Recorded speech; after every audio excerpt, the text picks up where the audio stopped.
with Jon Impemba and James Grande.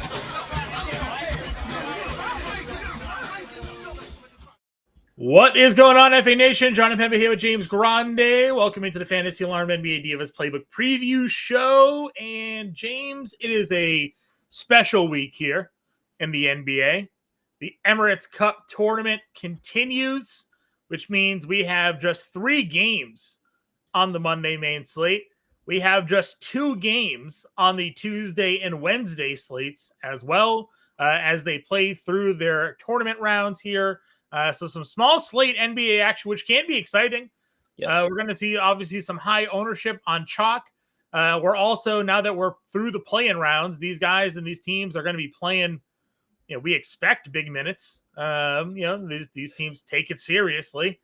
So that too should be fun. Shortened rotations, 35 to 40 minutes for some of these guys here a night. It kind of makes our job a little bit easier. Yeah, except today. Yeah. That doesn't apply to today. No, but Tuesday for the cup. Yeah, for the cup games. For the cup, yeah. Respect the cup. That's all I gotta say. That's all they say, Respect right? the gosh dang cup. Right. The Monday slate, 3 games, though: Sacramento, Indiana, Phoenix, Minnesota, San Antonio, New Orleans are the 3 games that we're going over through here. We thought maybe, Wemby got back on the practice floor, but not going to be available for this one. Castle got back on the practice floor, not going to be available. Nope. No? He's questionable. Questionable. Okay. All right. Well, we know Wemby's not playing. We got that. Wemby is out. Wemby is out. Castle is questionable. Yeah, maybe Castle plays then. And Cornette questionable too. Yeah. So again, 3 games here. It'll be a little bit of a quicker show. We will go live. Myself and Keith will be live 5 o'clock for this one. We won't have live shows Tuesday or Wednesday for the 2-game slate. We will still do a preview show for all of you guys. What? Yeah, I know. Listen, I'm going live. Grande can go live. I'll be live Tuesday, Wednesday. He'll go live from the for half an hour for Fantasy Alarm. Go mobile. Do it from your phone. Hold the phone up in front of you, and go live there. All right, let's just get into this. Point guard De'Aaron Fox, $9,400 is your top price guard here. Then it obviously drops off a smaller slate from a price standpoint. So Fox, Westbrook, Gillespie, Nembhard, Fears is in the 6K tier. Those are your top 5 guards on the slate here. Obviously, very different pricing tiers for all of them. What are we looking at for this position here, Grande?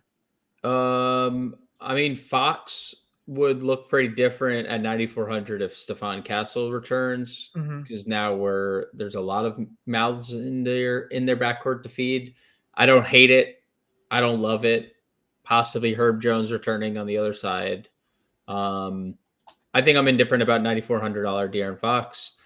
Russ is very hard to trust. I mean, if Schroeder plays, I'm probably not paying $7,500 for Russ, but I mean, he has a high ceiling, so you could always play him in tournaments.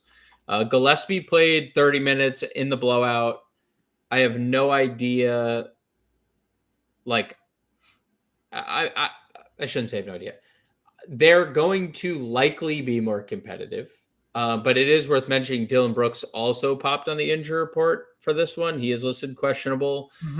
So, it said. Yeah, so if there's no Brooks, there's already no Booker. They're 10-point dogs. It's gonna be a tough game, but they would have to lean on Gillespie pretty heavily, so I'm okay with it. Nembhard's been pretty consistent lately, just like low 30s fantasy points, approaching a double-double. That's basically what it's going to be, like 30s, low 30s minutes, low 30s fantasy points, 6,300, like safe, reliable production. And then Jeremiah Fears, we saw have some really, really big games, kind of came down to earth a little bit against that in that Brooklyn matchup. He also was fine. I'm good with it. I mean, the minutes are great, right? 33, 34, 34 last 3 games. So no issues getting to Fears. I wouldn't say there's like any, like Westbrook would be good if there's no Schroeder. Gillespie looks good. Nembhard, they probably be like all the plays I'd get to there. Okay. Obviously Schroeder's 55. We'll see if he's in or not. You have DDV at 54, Malik Monk 51. Dylan Harper's been pretty good. We talked about his usage rate, $4,800. Thoughts on value plays here? Yeah, pretty good. In parentheses, he went 1 for 11 last game. I said had been pretty good. Had been pretty good. Still gave you 16 fantasy points despite the 1 for 11. Yeah, I just don't know what the role is going to be for him and Castle long term. Sure. That's obviously that's a problem that they're going to have to figure out. Not a Well, one of them won't be wearing this jersey probably soon. Right? Yeah. I mean that they have as good a trade assets as anyone in the league. So like if they wanted to, TBD on Harper. If Stephon Castle plays, I understand there's going to be a limit for Castle, but another guard in the room is not what I want, especially when Harper's already been like working his way back with like some type of kind of another game where he goes up literally 1 minute of playing time. So we're escalating 1 minute, and now we're putting another guard on the floor. Yeah, and one that has been was their second best player, rookie of the year. Yeah, rookie of the year, and was Wemby's right hand man to start the year. So like TBD. Sure, I would say if Stephon Castle plays, I'm less interested in Harper here. Yeah, for sure. Harper did have 26% usage rate even in that game. He went 1 for 11 because that's what he does. These guards are also big. I'm not saying that they can't play one at the 3. But Harper and Castle both like 6'6". So so you never know. Yeah, I mean, I assume that they will. I mean, it's just gonna get nightmare. I mean, they have the cell starting. I mean, like they can only play, like you said, so many. I would say realistically, they can do that as like a death ball lineup when there's that one certain alien in the middle of it. Wemby just playing. Because that just covers everything up, right? Like Wemby being your back line of defense is different than anyone else in the history of the game. So I think Victor Wembanyama is great for that lineup. Now, I don't think so. So TBD on Harper, TBD on Monk too. Like he was really good for a couple of games and then was really bad. And now Sugar might be back. It's impossible to kind of like know when he's going to play. Alvarado played another 30 minutes the other day. They're just overlapping these guys a lot. I think he's in play. We got any more Booyah minutes?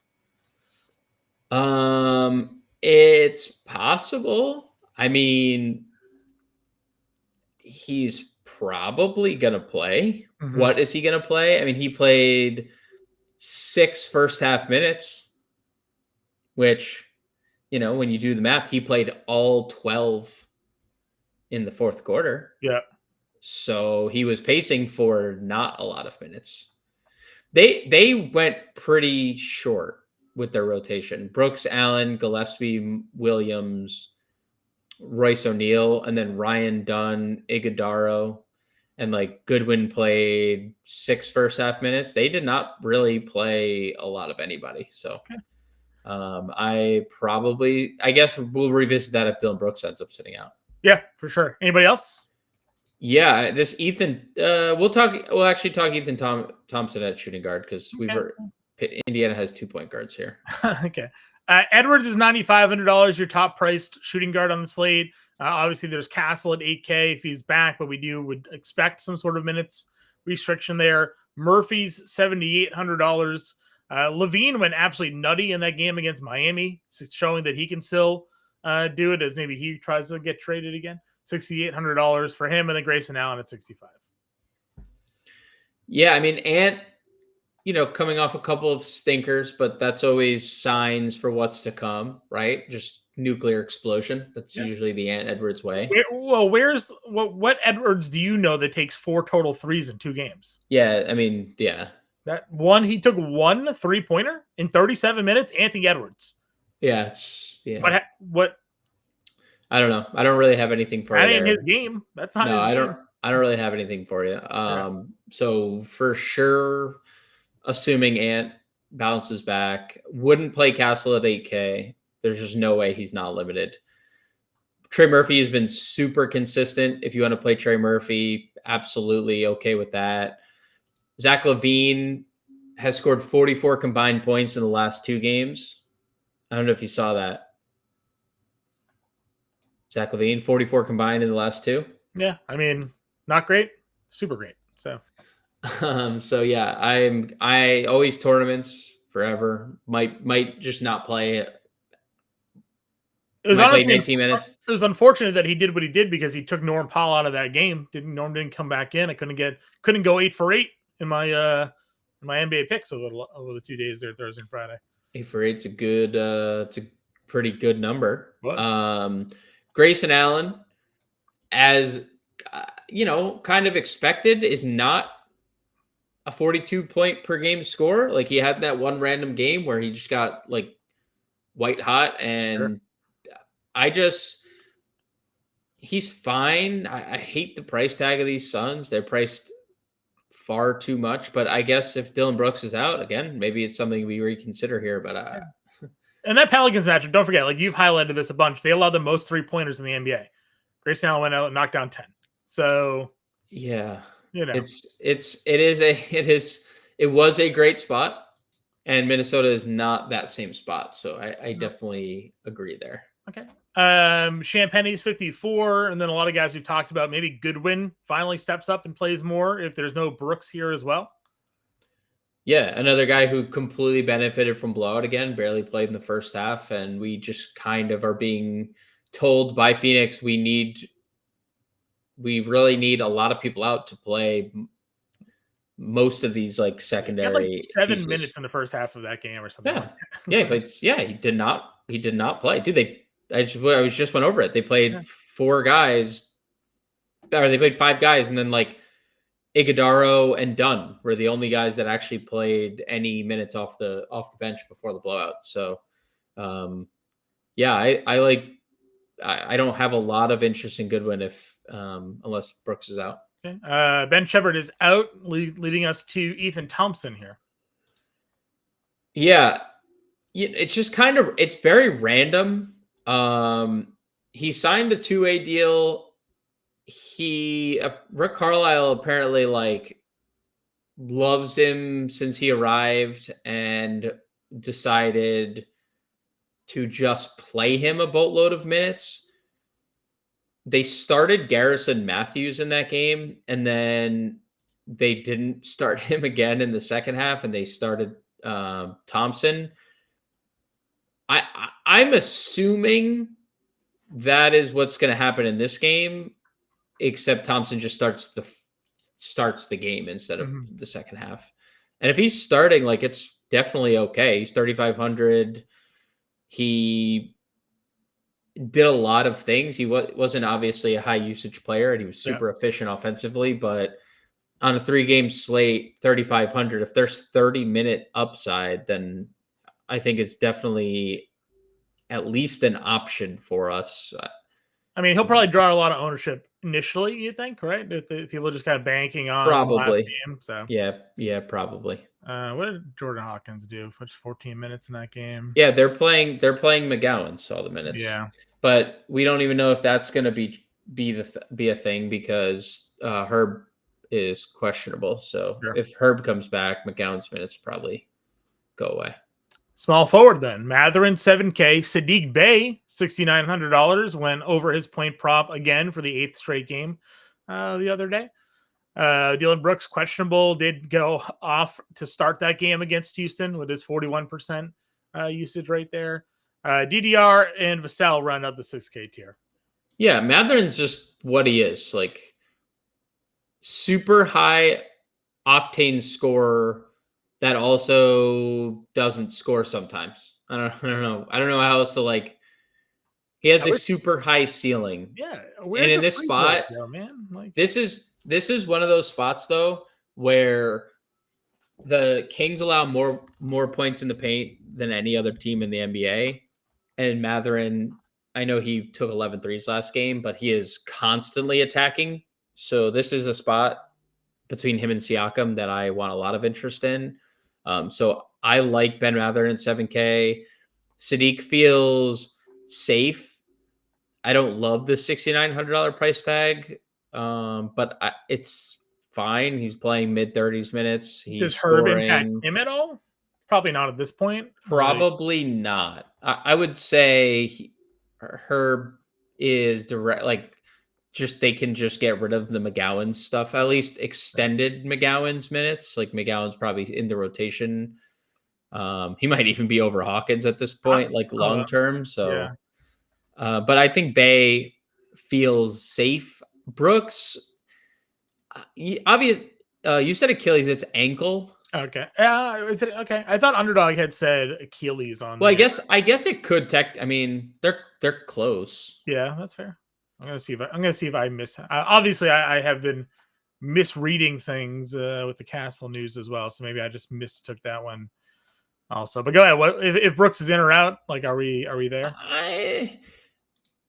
It's another one. Like the usage rate's good. He's just not doing much. Like. Mm-hmm.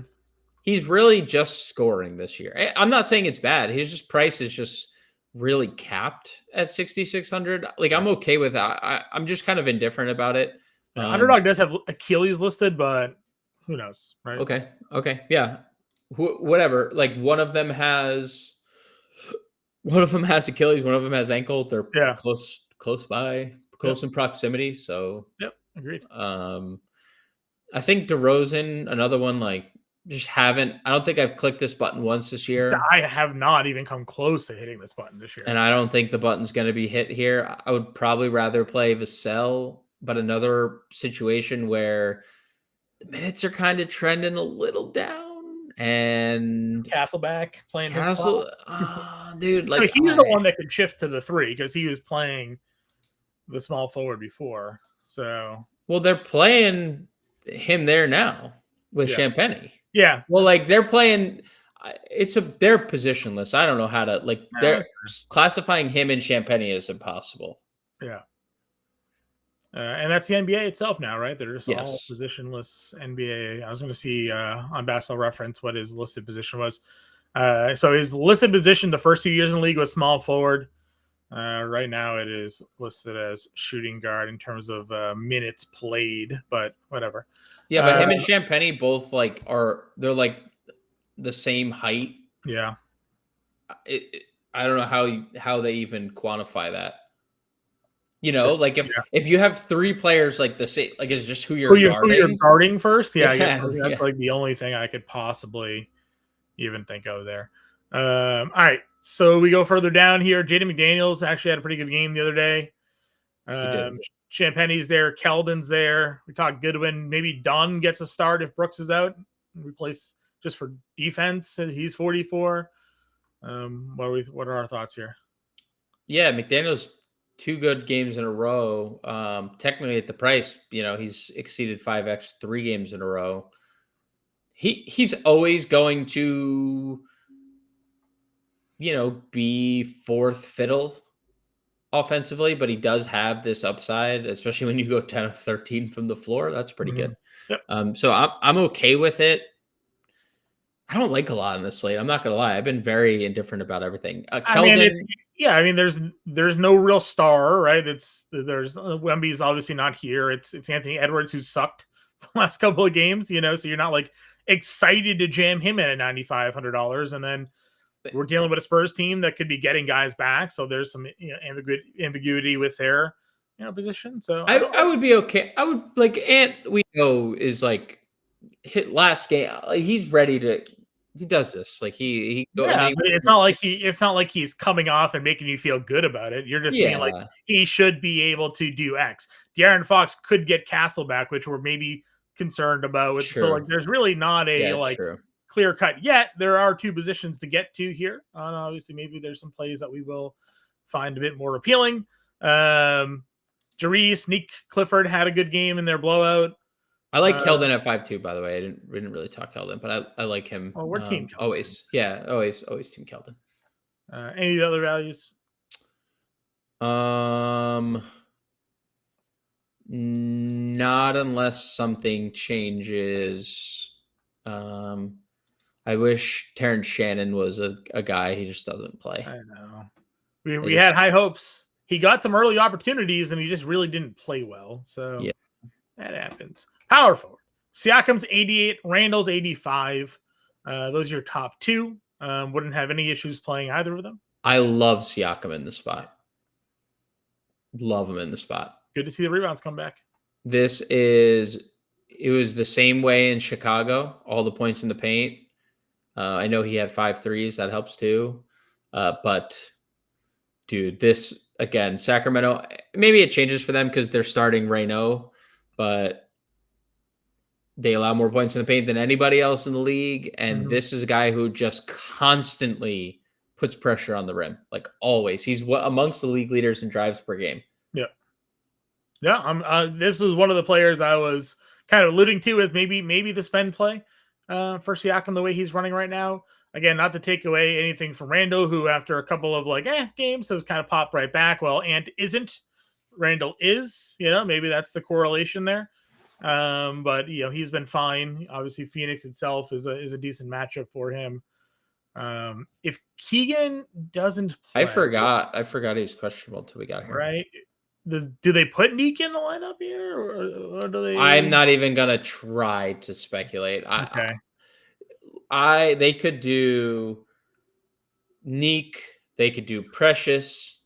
They could do DeRozan at the 4 and start Monk or Ellis. There are too many different directions. They're a nightmare. The Kings are a nightmare. I agree with you. Nas is 61. Could always play Nas Reed here. Yes. If you remember earlier this year when Dylan Brooks wasn't playing and Booker was out, Royce O'Neal actually had some good games. Yeah, I mean I don't hate the price for Royce O'Neal. I think this was kind of the run. He was playing all these 30 minutes. He was scoring the basketball, double-digit shot attempts. Tough matchup, obviously, coming off a really bad game, but I would go right back here if there's no Brooks too. I would as well. First Phoenix Sun that's not overly priced. Yeah, rejoice. What are they doing? Huff here? 28 minutes, bounce back. Shocker.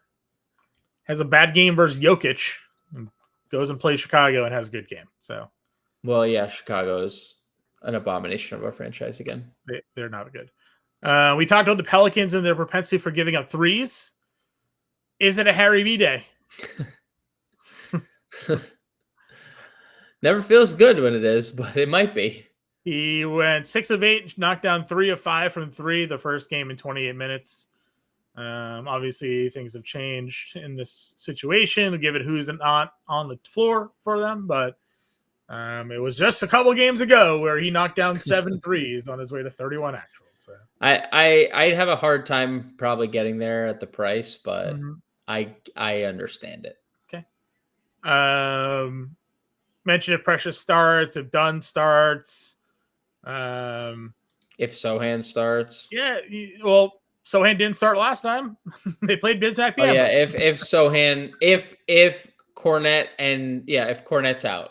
Yeah, if Cornet's out. It doesn't matter if Bismack starts. And we know they're not playing Kelly Olynyk. So nope, they hate Kelly. Carlo? They're a nightmare, dude. Derek Queen's doing nothing, dude. I thought last game was the get right Derek Queen spot. They're still pricing him up like it is. I mean, all garbage. The 27 fantasy points is a mirage. He was doing nothing for the majority of this game and just filled out the stat sheet like he usually does. 2 of 5. Yeah, it's been a brutal. Brutal stretch. What is happening for Derek? It's been a brutal stretch.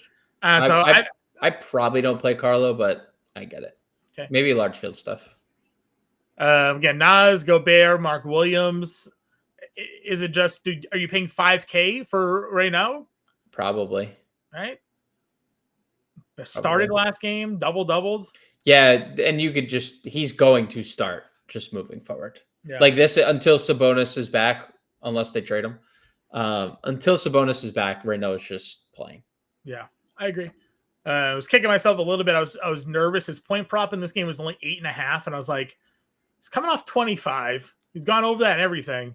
Yeah. And then as soon as they announced that he was starting, it bumped up to like 11.5, which he still went over, but I didn't touch it then either. So we'll see what happens there. If Cornette starts, would you play that? Yeah, 49. Okay. It's a good price. It is. He got up to like almost 6. He got almost to 6K. I know. He leaves a lot on the table offensively lately, but all the other stats have been good. So I would probably consider it. It's a shallow position here. yeah, I mean, Misi's getting minutes, but not doing much with them. Same thing, Isaiah Jackson, like tournaments, Iguodaro tournaments. Mm-hmm. Kelly O's probably gonna play one shift. Does Max start with the old Joe Mazzulla? Oh, he's our starter. He's our starter. I mean, I get why you don't start Sohan, but it doesn't matter. Like even in Discord the other day, we were like, oh, we don't need to worry about that. Like we just play Sohan still. Yeah, It's not did not 35% of the field still played Kelly Olynyk. You told me that because people obviously are just like they gotta play him, right? Like he's got to come in. Yep. Nope. Well, we've now seen a few DMPs out of teams the last couple of days. Can't wait more. He'll look great in a Celtics uniform shortly. Do you see Jonathan Kuminga DMP'd on Sunday? I did. Was he not running up the floor on the Saturday game? I mean, what was the deal with that? I shared the Kerr comments and like, what's it take for Kuminga to like play more? He's like, he's got to run the floor. I don't want him hanging back calling for the ball. It's like, really, you don't want your best offensive player basically on currently without Curry and Butler on the floor? It's a little confusing. Well, that's Pat Spencer. He's not the best. Pat Spencer's the best. Well, when Kuminga can't get on the floor, it makes Pat Spencer easier to play. Alrighty. I don't know how we're going to build a lineup, but we'll do our best here. Pascal. Yeah, I agree with you. Siakam for sure. I still think you probably play Royce anyways. Is Royce small forward? He's power forward too. Super. PF. Yeah. He's PF only. PF only. Where is he? 57? Yeah. Center? I'm jumping around here. I'm going Reno. Okay. $6,100. So Siakam, Reno. I'm assuming I'm pronouncing that correctly, but I never do. Yep. So okay. Yep. It sounded French. And then O'Neal is what we got there. 6,100 to play. Boy. Point guard. Shooting guard. I don't like point guard. Shooting guard. I mean, we have to put one in eventually. Yeah. If we play Ant here, what do we got? 52.50. Oh, piece of cake. This was a piece of cake. Like Keldon, yep. And we leave it there. Bang. 52. Mike Leaving you with the guards, we don't know who to play. Point guard, utility. We will put the full lineup in the Discord for all of you guys. So we will. We appreciate you tuning in. We'll be live at 5, hopefully with some injury updates for all of you. And we'll get this lineup built and break it all down. 3 games on a Monday. Good luck. Leave your comments in the comment section. We'll see you then.